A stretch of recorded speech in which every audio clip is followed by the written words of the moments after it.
Hey guys and welcome back. In this video we are going to see how to uninstall an app in Windows 11. So for that just come to your taskbar. Since my taskbar is on auto hide, that's why I have to open it up, otherwise your taskbar will always be visible. So just come to the start button and then right click on it and then click on settings. Then on the left panel just click on apps. Alright. Then on the right side, click on the first option, that is apps and features.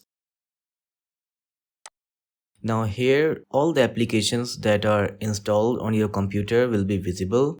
Either you can browse through them or you can just search for that application from here.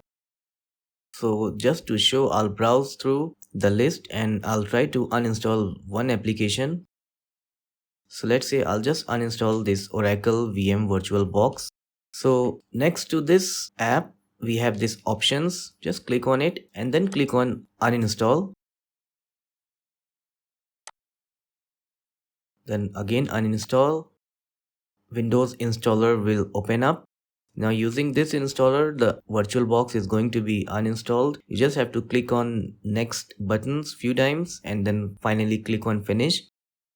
So I hope the process is going to be the same for most of the applications, and for some of the applications while you try to uninstall them, they might ask you to restart your computer for the changes to take effect. In that case, you'll just have to restart your computer, but it is not the same for all the applications. For most of the applications, they will just uninstall right away without asking you to uninstall.